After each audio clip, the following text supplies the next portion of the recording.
Sup guys, my name is Jun, and I've been getting a lot of questions on my Polyphia tutorial on how to get their tone as well. So in this video I'm going to explain how I personally dial it in with my rig. As a disclaimer, every rig is different, so your mileage may vary, but hopefully this video can guide you on the right path. So let's get started. So first I'm going to explain how to get their lead tone, and then I'll be explaining how to get their pushed cleans, and then I'll be explaining how to get the rhythm tone, and I'll be listing gear from varying price points to make sure that it covers your budget. So to dial in a good distortion, you want to make sure that you first start with a neutral signal and have your gain and EQ at noon. So this is what my rig sounds like clean right now.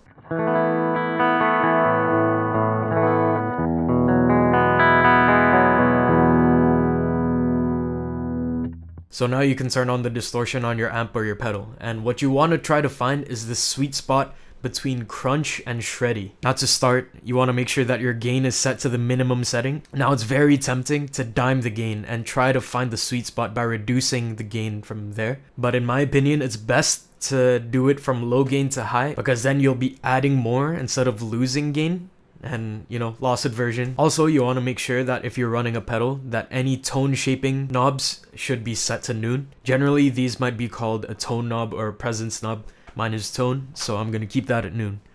So let's turn on the distortion and see what we get. So again, remember, you're trying to find the sweet spot between crunch and shreddy, high gain, genty tones.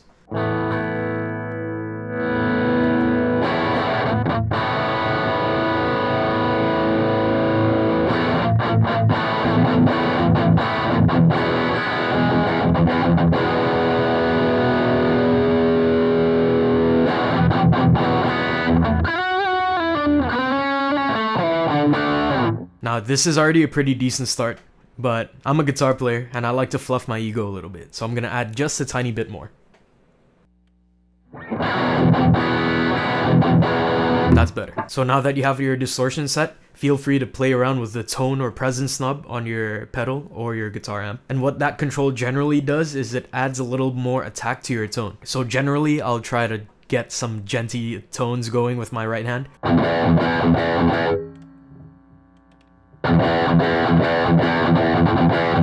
Now I've been using the bridge pickup this entire time. Let's see what it sounds like with the neck.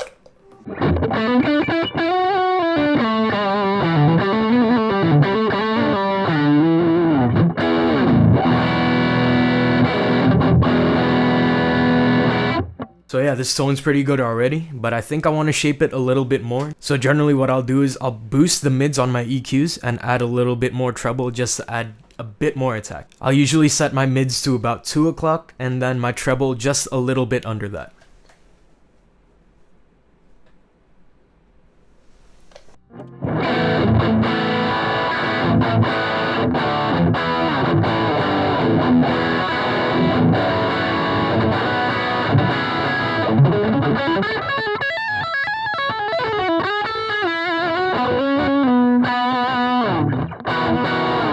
Now if you do want to get this tone live, I do suggest adding a tiny bit of reverb. I'm using a TC Electronic Hall of Fame Mini, and as you can see there's only one knob here, so I didn't actually dial anything in. I'm using Devin Townsend's Crabtree tone print, and what I'm doing is I'll just add a tiny bit, just enough where it kind of introduces the reverb, but not enough to get really washy. So something like this.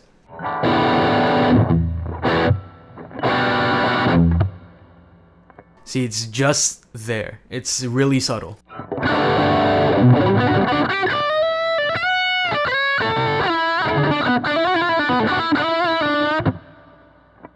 So yeah, that's how you get the Polyphia lead tone.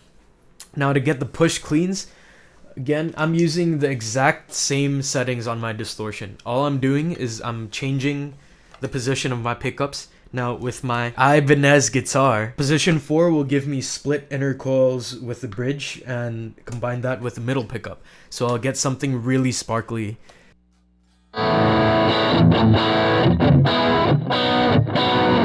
So what you want to do to get those pushed clean split coil tones is you want to roll the volume knob back until the point where if you pick hard, you still get a tiny bit of distortion, but if you pick soft, it's almost fully clean.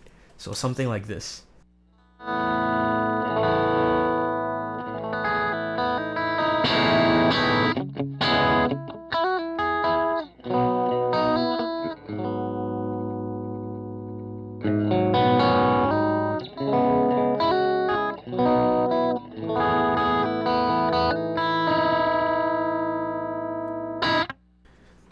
Generally, this is the split coil setting I'll go for if I'm doing that Polyphia-esque thing where it's like...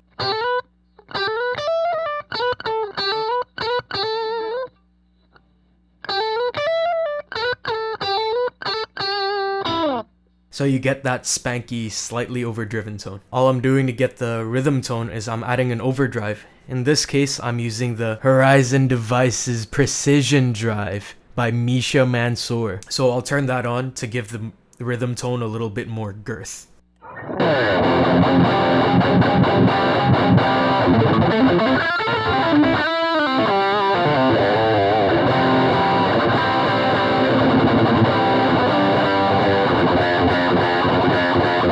So now you don't necessarily need an overdrive, but if you do have one, it does help a little bit in taming the low end and kind of focusing the mid-range frequencies. So here's a little comparison in how it sounds. This is without the overdrive.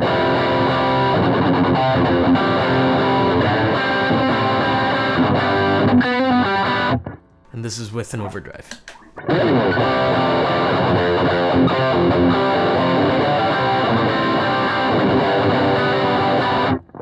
It just gives it a little bit more hair, so to speak. And that's it, really. That's basically all the tones that I use to record Hypebeast 2018. Yeah, so now I'll be giving some gear suggestions. I'll be leaving some extra information in the description below, so make sure you check it out. I'll leave all my gear, and I'll leave some places where you can check out some reviews and some more YouTube videos of these things.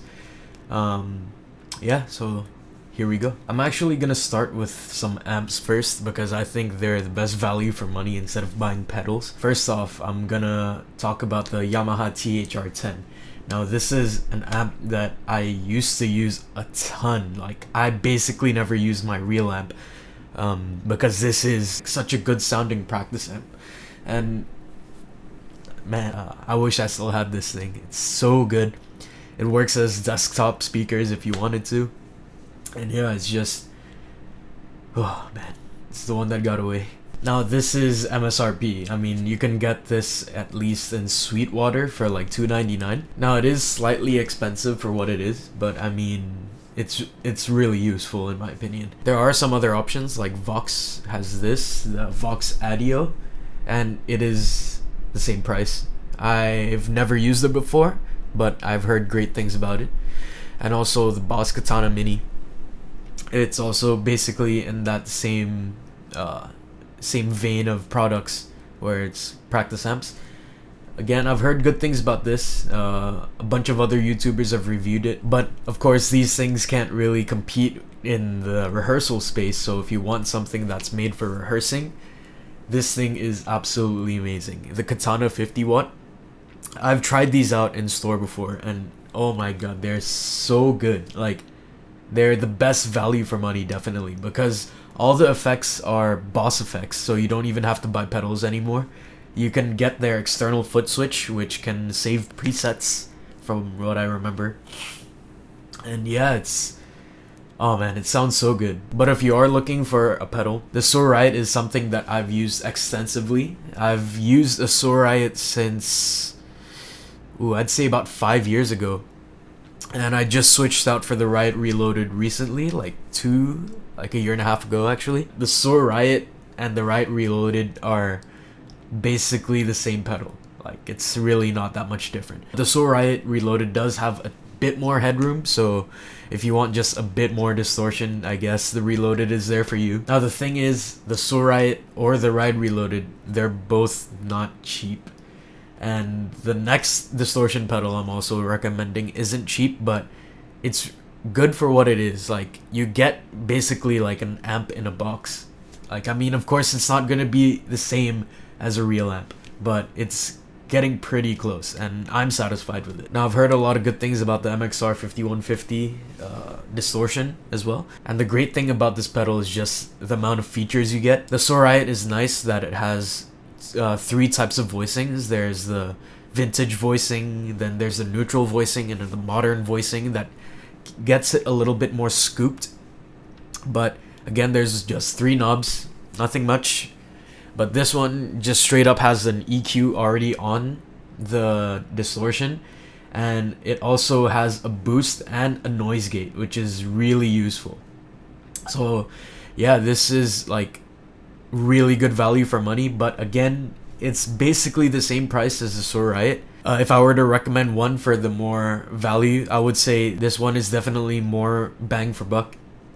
So you can keep that in mind as well. There are extra features on this one. Now in terms of the budget-friendly distortion pedal, I've heard good things about this one, the TC Electronic Dark Matter. I've never actually tried this, but I've heard Jared Dines use it and it sounded really good in his video. I guess in the end it's also about how well you mix it, right? But having a good distortion to start with is a godsend in the mixing process. Now in terms of an overdrive, this is the one I'm using, the Precision Drive. I bought it during pre-orders, so I got it for a lot cheaper than this. This is pretty pricey for just an overdrive, but again, it's just a great product overall, just the versatility of it. Again, my pedal board is small. I don't have a lot of pedals, but the pedals I do have are very useful towards what I do. So yeah, this Precision Drive it's like a gent button basically, but it is very versatile. Like if I don't have my distortion turned on and I only have the overdrive, it actually gives me a very like nice blues tone to work with too. And this one has a noise gate, so this would be a nice option if you already have a nice distortion. But of course in the end we can always go to the tried and true Tube Screamer. The Tube Screamer is a classic. I don't think you can ever go wrong with an overdrive like the Tube Screamer. Or there's a bunch of other clones, I guess. I'm not a big overdrive guy before I got the Precision Drive, so yeah. And then finally, the Reverb. This is probably the best value for money option there is. This is one of the cheaper pedals in their Hall of Fame lineup, because I mean it only has one control, but you can connect it to your computer, make your own reverbs, or you can use the plethora of reverbs already available in the TonePrint app. Some other options I might recommend would be the MXR analog reverb, but that's like way more expensive than this one, and this one can basically do it all. So yeah, that wraps up my video. Hopefully you guys learned something about how to set up your tone.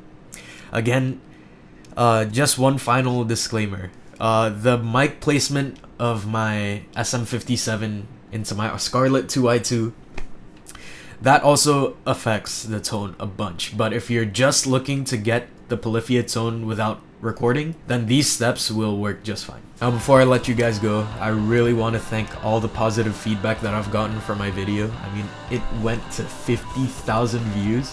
That's crazy. I never expected anything like that. I went from a channel with like 30,000 views across nearly 100 videos to one video going over that already, so that's crazy. Thank you guys so much. I also went from a channel with 93 subscribers to now like over 1,000 subscribers. That's crazy.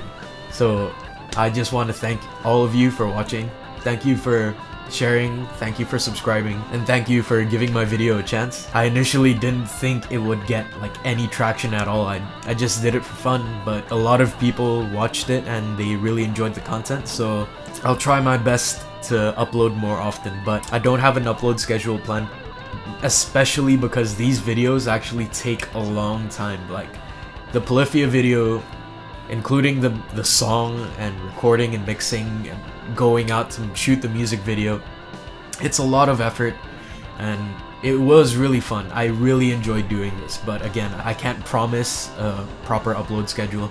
So if you are subscribed, make sure you hit that bell button just so that you know when my next video comes up. I won't be clogging your feed, so there's that.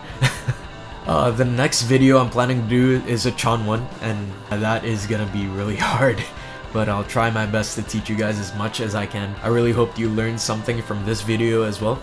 So let me know if you have any more questions in the comment section below. Leave a like if you liked it, and if you disliked it, leave some feedback in the comments below as well. Also let me know, do you want the tone part of this tutorial to be part of the original tutorial? Like, would that be too much information? Do you like it to be split to 2 videos? Or would you rather just sit through a 20-minute video that explains it all in one go? Like in the future, I could also have this tone tutorial to be sort of a Q&A maybe. So yeah, I'm not really sure yet, but leave any suggestions on how you want the format to be for my next few tutorials. So yeah, thank you so much for watching, and I'll see you in the next one.